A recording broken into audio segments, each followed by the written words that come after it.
Hi friends, made of English की class में आपका स्वागत है। चैनल को सब्सक्राइब नहीं किए तो सब्सक्राइब कीजिए। आज हम सीखेंगे फ्यूचर कंटिन्यूअस टेंस। इसका पहचान है जिस हिंदी वाक्य के अंत में रहा होगा, रही होंगी, रहे होंगे हो तो उसे फ्यूचर कंटिन्यूअस टेंस कहते हैं।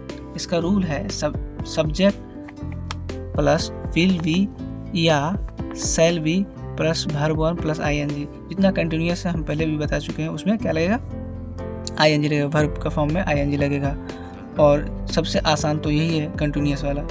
तो और नेगेटिव में तीसरे नंबर पर नोट लगाएंगे, सब्जेक्ट प्लस विल या शैल प्लस नोट, उसके बाद भी लगेगा, याद रखिएगा, नोट के बाद भी लगेगा वर्ब वन, उसके बाद उसमें आईएनजी लगेगा। चलिए एग्जाम्पल के थ्रू समझ लेते हैं कैसे बनेगा। अगर इसको हम विल कर दें सब में तो कोई दिक्कत नहीं होगा, सब में विल लग सकता है, ठीक है। वैसे तो आई, अब हम पहले भी बता चुके हैं, आई और वी के साथ, आई और वी के साथ क्या लगता है, शैल। ये दिमाग में रखने वाली बात है स्पोकन में, लेकिन अगर सभी में विल लगाएंगे तो कोई दिक्कत होने वाली नहीं है, कोई परेशानी नहीं है। चलिए एग्जाम्पल देख लेते हैं।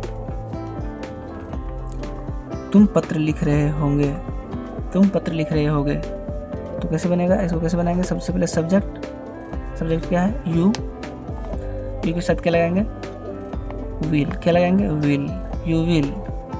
अफर्मेटिव है, यानी नान इसमें नहीं है या तो क्या भी नहीं है, ऐसा कुछ नहीं है, तो अफर्मेटिव इसको कहते हैं। यू विल, क्या लगाएंगे, यू विल। यहाँ देखो, सबसे पहले सब्जेक्ट फिर विल के साथ याद रखेगा, ये क्या है, वी, यू विल बी। उसके बाद क्या लिखना है, वर्ब का फर्स्ट फॉर्म के साथ ING, you will be write, क्या उसमें क्या लग जाएगा, ING, you will be writing, ठीक है। लेटर, LETTER, लेटर, क्या लिखेगा, कैसे बनेगा, you will be writing a letter, you will be writing a letter. तुम एक पत्र लिख रहे हो, मतलब कि किसी को हम 10 पत्र तो नहीं लिखेंगे। जैसे कि अगर हिंदी में तुम पत्र लिख रहे हो तो वहाँ सेंस है एक पत्र का, इसलिए अ का प्रयोग हुआ है। आने वाले समय में हम लोग आर्टिकल पढ़ेंगे अ, एन और द का प्रयोग, तो जानेंगे कहाँ अ लगेगा, कहाँ एन लगेगा, कहाँ अ लगेगा, कहाँ एन लगेगा, कहाँ द लगेगा। ये आने वाले समय में हम लोग सीखेंगे। दूसरा एग्जाम्पल देख लेते हैं, वह खेल रही होगी, सी। दूसरा एग्जाम्पल हम लोग देख लेते हैं,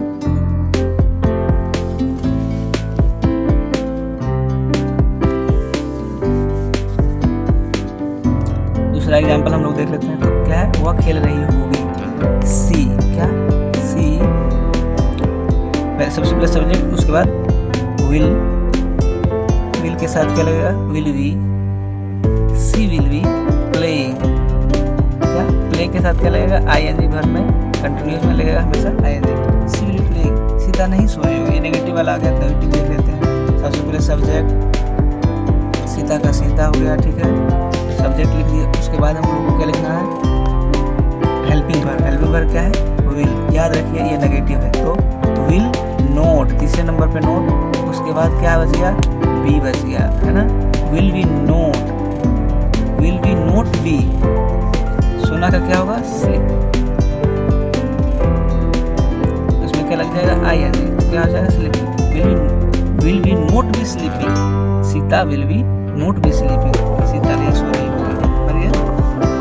अब एक देख लेते हैं इंट्रोगेटिव, मतलब इसमें क्या वाले देख लेते हैं ना, तो इस वजह क्या सचिन खेल रहा होगा, तो सबसे पहले क्या उठाकर लाएंगे हम लोग, आगे विल को लाएंगे, है ना, विल को लाएंगे, विल हो गया आगे। अब हम लोग क्या करेंगे, सब्जेक्ट लिखेंगे, विल सचिन, क्या, विल सचिन, और उसके बाद क्या बच गया इसमें, be, will Sachin be playing, will Sachin be playing, क्या सचिन खेल रहा होगा, ये जाके अब लोग ये देखना हम लोग को कि कहाँ आई और वी के साथ हम लोग क्या लगा सकते हैं, सेल का यूज़ कर सकते हैं। जैसे अगर होता हम खेल रहे होंगे, तो वहाँ क्या बनता, हम खेल रहे होंगे। सबसे पहले हम लोग क्या लिखते हैं, वी, उसके बाद क्या लिखते हैं, shall, we shall be playing, we shall be playing, हम लोग खेल रहे होंगे। ठीक है, तो ये मैं और हम के लिए, यानी कि आई और वी के लिए हम लोग सेल का यूज़ कर सकते हैं, लेकिन स्पोकन में नहीं भी करेंगे तो कोई दिक्कत नहीं है, विल का प्रयोग करेंगे तो काम बन जाएगा। वीडियो को पूरा देखने के लिए धन्यवाद। चैनल को शेयर, सब्सक्राइब और लाइक करें।